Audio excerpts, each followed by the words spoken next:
രാവിലെയും ദൈവത്തിൽ നിന്ന് പുതിയത് പ്രാപിച്ചുകൊണ്ട് അനുഗ്രഹത്തോടെ മുന്നേറുവാൻ ദൈവമായ കർത്താവ് നമ്മെ ബലപ്പെടുത്തട്ടെ. ഇന്ന് രാവിലെയുള്ള തിരുവചന ചിന്തയ്ക്ക് വേണ്ടി മത്തായി സുവിശേഷം 9-ാം അധ്യായം 9-ാമത്തെ വാക്യം വായിക്കുന്നു. മത്തായി 9:9. യേശു അവിടെ നിന്ന് പോകുമ്പോൾ മത്തായി എന്നു പേരുള്ള ഒരു മനുഷ്യൻ ചുങ്കസ്ഥലത്ത് ഇരിക്കുന്നത് കണ്ടു. എന്നെ അനുഗമിക്ക എന്നവനോട് പറഞ്ഞു. അവൻ എഴുന്നേറ്റ് അവനെ അനുഗമിച്ചു.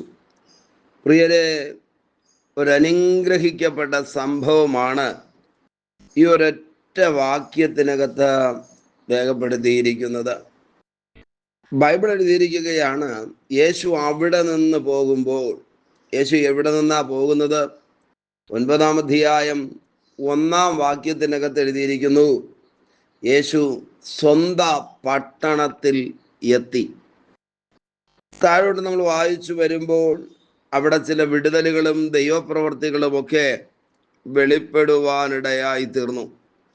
9-ാം വാക്യത്തിനകത്തേക്ക് വരുമ്പോൾ യേശു സ്വന്തം പട്ടണത്തിൽ നിന്ന് പോകുന്ന സമയത്ത് മത്തായി എന്നു പേരുള്ളൊരു മനുഷ്യൻ ചുങ്കസ്ഥലത്ത് ഇരിക്കുന്നത് യേശു കണ്ടു. ഈ പ്രഭാതത്തിൽ എനിക്ക് പറയുവാനുള്ള സന്ദേശം ഇതാണ്: ആരെയും കാണുന്നൊരു യേശുവുണ്ട്, ആരെയും പരിഗണിക്കുന്നൊരു ദൈവമുണ്ട്, ആർക്കും അവസരങ്ങളെ കൊടുക്കുന്ന, ആർക്കും ദൈവത്തിങ്കലേക്ക് തിരിയുവാനുള്ള വഴികളെ തുറന്നു കൊടുക്കുന്ന ഒരു മഹാ ദൈവമുണ്ട്. ചുങ്കസ്ഥലത്തിരിക്കുന്ന മത്തായിയെ യേശു കാണാനിടയായി തീർന്നു. ചുങ്കക്കാരെ കുറിച്ച് ധാരാളം പരാമർശങ്ങൾ പുതിയ നിയമത്തിനകത്ത് നമ്മൾ കണ്ടിട്ടുണ്ട്. ഇത്തിരി വാക്യങ്ങളും സംഭവങ്ങളും ചുങ്കക്കാരുമായി ബന്ധപ്പെട്ട് തിരുവചനത്തിനകത്ത് നമുക്കറിയാം. അത്ര കണ്ട് നല്ല ജോലിയായിട്ട് പരിഗണിക്കപ്പെടാത്തൊരു കാലമാണ് യേശുവിൻ്റെ കാലം, ചുങ്കം പിരിക്കുക എന്ന് പറയുന്നത്. ഈ സമയത്താണ് മത്തായി എന്നു പേരുള്ള ഒരു മനുഷ്യനെ യേശു ചുങ്കസ്ഥലത്ത് കാണാൻ ഇടയായി തീർന്നത്. എന്നെ കേൾക്കുന്ന പ്രിയരെ, എത്ര മോശമായ ജീവിത സാഹചര്യത്തിൽ ജനിച്ചവരെയും എത്ര പാപമംഗലമായ ജീവിതത്തിന്റെ ഉടമസ്ഥരെയും ഇനി രക്ഷയില്ല എന്ന് സമൂഹം മുഴുവനും വിധി എഴുതിയിട്ടിരിക്കുന്നവരെയും രക്ഷിക്കുവാനും വിടുവിക്കുവാനും ഉയർത്തുവാനും കഴിയുന്നതാണ് ദൈവശബ്ദമെന്ന് ഈ പ്രഭാതത്തിൽ ഓർപ്പിക്കട്ടെ. മത്തായി ഒരു പ്രതീക്ഷയുമില്ലാതിരിക്കുന്ന സമയത്ത് യേശു അവനെ കാണാനിടയായി തീർന്നു. രക്ഷിക്കപ്പെട്ട മുഴുവൻ പേരോടും ചോദിച്ചാൽ അവർക്കൊക്കെ പറയുവാനുള്ള സാക്ഷ്യം ഇതാണ്: ഒരു പ്രതീക്ഷയുമില്ലാതിരുന്ന സമയത്ത് ദൈവത്തിന്റെ വലിയ പ്രവർത്തികൾ ജീവിതത്തിൽ വെളിപ്പെട്ടത്.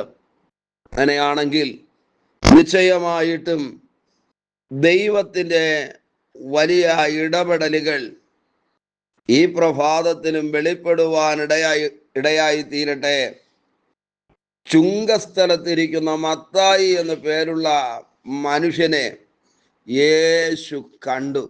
അങ്ങനെയാണെങ്കിൽ പ്രിയരെ, നമ്മളെ കാണേണ്ടതുപോലെ കാണുന്ന ഒരു മഹാദൈവമുണ്ട്. ഇരിക്കുന്നതും നിൽക്കുന്നതും ജീവിക്കുന്നതും ജനിച്ചതുമൊക്കെ ചുങ്കക്കാരുടെ കൂട്ടത്തിലാണെങ്കിലും കാണുന്നൊരു ദൈവമുണ്ട്. ഈ പ്രഭാതത്തിൽ പുറത്തു വരുവാൻ, അനുഗ്രഹിക്കപ്പെടുവാൻ, ഉയർച്ച പ്രാപിക്കുവാൻ, ഈ അവസ്ഥയ്ക്കൊരു മാറ്റം വരണമെന്ന് ഹൃദയം കൊണ്ട് നിങ്ങൾ കൊതിക്കുകയും പ്രാർത്ഥിക്കുകയും ചെയ്യുന്നവരാണോ? ലോകത്തിൽ ആർക്കും നിങ്ങളെ രക്ഷിക്കുവാൻ കഴിഞ്ഞില്ല എങ്കിലും നിങ്ങളുടെ കുടുംബത്തിന്റെ മീതെ വീണുപോയ ശാപത്തിൽ നിന്ന്, ജീവിതത്തിൽ പറ്റിപ്പിടിച്ചിരിക്കുന്ന പാപത്തിൽ നിന്ന് ജീവിതത്തെ മുൻപോട്ട് വിടത്തില്ല എന്ന് പറഞ്ഞ് വാദിക്കുന്ന ഇരുളിന്റെ ശക്തികളിൽ നിന്ന് പുറത്തു വരുവാൻ നിങ്ങൾക്ക് ആഗ്രഹമുണ്ടെങ്കിൽ ഈ വാക്യത്തിനകത്ത് എഴുതിയിരിക്കുകയാണ്, ചുങ്കസ്ഥലത്തിരുന്ന മത്തായി എന്ന് പറയുന്ന മനുഷ്യനെ യേശു കാണാനിടയായി തീർന്നു. വിശുദ്ധ വേദപുസ്തകം നമ്മൾ പരിശോധിച്ചാൽ അറിയാം, ആർക്കും വേണ്ടാത്ത, ആരുമില്ലാത്ത, ഒരുപാട് പ്രശ്നങ്ങളുടെ നടുവിൽ കിടന്ന ധാരാളം പേരെ കാണേണ്ടതുപോലെ ഈ മഹാദൈവം കാണുവാനിടയായി തീർന്നു. ദൈവം ഒരു മനുഷ്യനെ കാണുക എന്ന് പറഞ്ഞാൽ അവൻ ധരിച്ചിരിക്കുന്ന വസ്ത്രത്തിന്റെ കളറും ശരീരത്തിന്റെ പ്രകൃതിയും കണ്ടു എന്നുള്ളതല്ല, അവന്റെ ഉള്ളിനകത്ത് കിടക്കുന്ന കുഞ്ഞു കുഞ്ഞു സങ്കടം പോലും ദൈവം അറിഞ്ഞു, അവസ്ഥ അറിഞ്ഞു എന്നുള്ളതാണ് സത്യം. ചുങ്കസ്ഥലത്തിരിക്കുന്ന മത്തായിയുടെ അവസ്ഥ കർത്താവ് അറിഞ്ഞെങ്കിൽ ഇന്ന് പ്രഭാതത്തിൽ ജീവിതത്തിൽ ഒരുപാട് നിരാശകളോടെ, ഒരുപാട് വേദനകളോടെ എങ്ങനെ മുൻപിലോട്ട് പോകുമെന്നുള്ള ചോദ്യത്തോടെ ആരെങ്കിലും ഈ സന്ദേശം കേൾക്കുന്നെങ്കിൽ ഞാൻ ഇവിടെ നിർത്തി ഉറപ്പോടെ പറയാം, നമ്മുടെ ഉള്ളതുപോലെ കാണുന്ന മഹാ ദൈവമാണ് കർത്താവ്. അപ്പോൾ ചുങ്കസ്ഥലത്ത് ഇരിക്കുന്ന മത്തായിയെ യേശു കണ്ടിട്ട് യേശു മുൻപോട്ട് പോയി എന്നല്ല ആ വാക്യത്തിനകത്ത് എഴുതിയിരിക്കുന്നത്. ഭൗതികമായി അവൻ ആവശ്യമുള്ള പണം കൊടുത്തെന്നും സൗഖ്യം കൊടുത്തെന്നും അല്ല ഈ വാക്യത്തിനകത്ത് രേഖപ്പെടുത്തിയിരിക്കുന്നത്. യേശു മത്തായി എന്ന് പറയുന്ന ചുങ്കക്കാരനോട് പറയുകയാ, എന്നെ അനുഗമിക്ക എന്നവനോട് പറഞ്ഞു. പ്രിയരെ, മുഴുലോകത്തോടും യേശുവിൻ്റെ ആഹ്വാനം ഇതാണ്, എന്നെ അനുഗമിക്കുക, എന്നെ അനുഗമിക്കുക. ഈ പ്രഭാതത്തിൽ നമുക്ക് നമ്മിലേക്ക് തിരിഞ്ഞു നോക്കാമോ? ഒരു പരമാർത്ഥ ഹൃദയത്തോടെ നമുക്ക് നമ്മെ തന്നെ ശോധന ചെയ്യാമോ? നമ്മൾ യേശുവിനെ അനുയാത്ര ചെയ്യുന്നവരാണോ? അതിന് നമുക്ക് കഴിയുന്നുണ്ടോ? പ്രാർത്ഥനയുണ്ട്, ആരാധനയുണ്ട്, കൂട്ടായ്മയുണ്ട്, കർത്തൃമേശയുണ്ട്, സഭയുണ്ട്, സഭാ ശുശ്രൂഷകന്മാരുണ്ട്, വലിയ വലിയ മീറ്റിങ്ങുകളുണ്ട്. എന്നാൽ ജീവിതത്തിൽ യേശുവിനെ വ്യക്തിപരമായി അനുഗമിക്കുവാൻ നമുക്ക് കഴിയുന്നുണ്ടോ? നമ്മളെക്കുറിച്ചുള്ള ദൈവത്തിൻ്റെ സ്വപ്നം അതാണ്, നാം യേശുവിനെ അനുഗമിക്കണം എന്ന് പറഞ്ഞാൽ യേശുവിൻ്റെ മുഴുവൻ മനസ്സും ഉള്ളവരായി നമ്മൾ ഈ മണ്ണിൽ ജീവിക്കണം.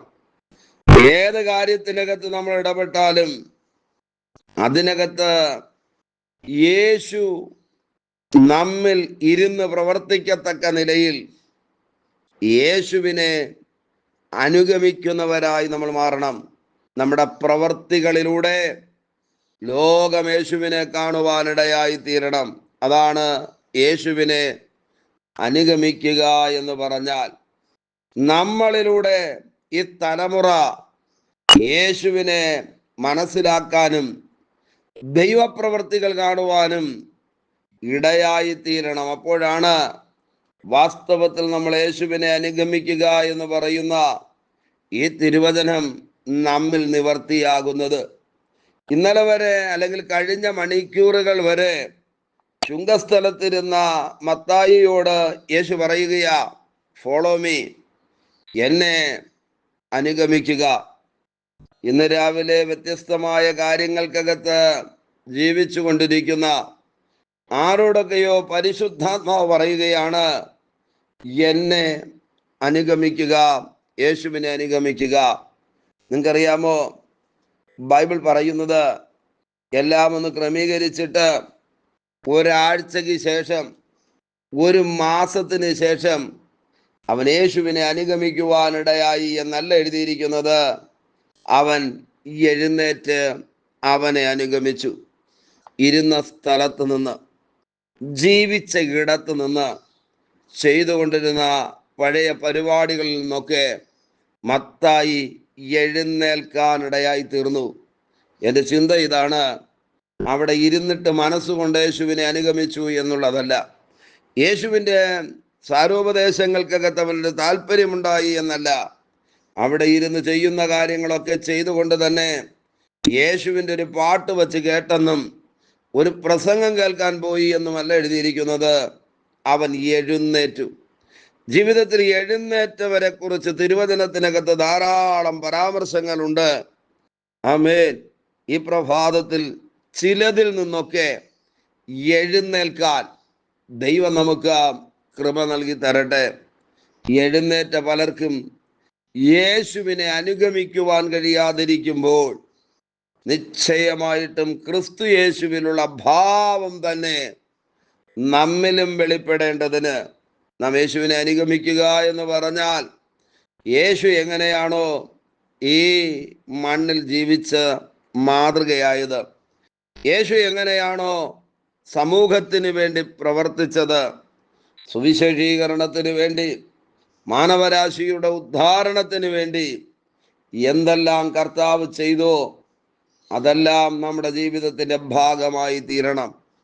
ഇന്ന് പ്രഭാതത്തിൽ ദൈവമുഖത്തേക്ക് നോക്കി ഒരു സമർപ്പണത്തോടെ പറയാമോ, കർത്താവേ, അവിടെ തന്നെ കാണുകയും വിളിക്കുകയും ചെയ്തതുകൊണ്ട് എൻ്റെ ശിഷ്ടയായുസ് അങ്ങയെ മാത്രം അനുഗമിക്കുവാൻ ഞാൻ ഏൽപ്പിച്ചു തരുന്നു എന്ന് ഈ ദിവസം ധന്യമായി തീരും. നമുക്ക് ഒരുമിച്ച് ഈ ദിവസത്തിൻ്റെ നന്മയ്ക്ക് വേണ്ടി പ്രാർത്ഥിക്കാം. പരിശുദ്ധ ദൈവമേ, സ്വർഗസ്ഥ പിതാവേ, ഈ സന്ദേശം കേട്ടുകൊണ്ട് പ്രാർത്ഥിക്കുന്ന മുഴുവൻ പേരെയും ദൈവം അനുഗ്രഹിക്കണമേ. ഒരു പുതിയ തീരുമാനത്തോടെ യേശുവിനെ അനുയാത്ര ചെയ്യേണ്ടതിന് എല്ലാവരെയും കർത്താവ് ബലപ്പെടുത്തും, പൊന്നുകരങ്ങളിൽ വഹിക്കും. അധികാരമുള്ള യേശുവിൻ്റെ നാമത്തിൽ പിതാവേ, amen, amen. Okay, God bless you. ദൈവമായ കർത്താവ് എല്ലാവരെയും ധാരാളമായി അനുഗ്രഹിക്കട്ടെ. ആമേൻ.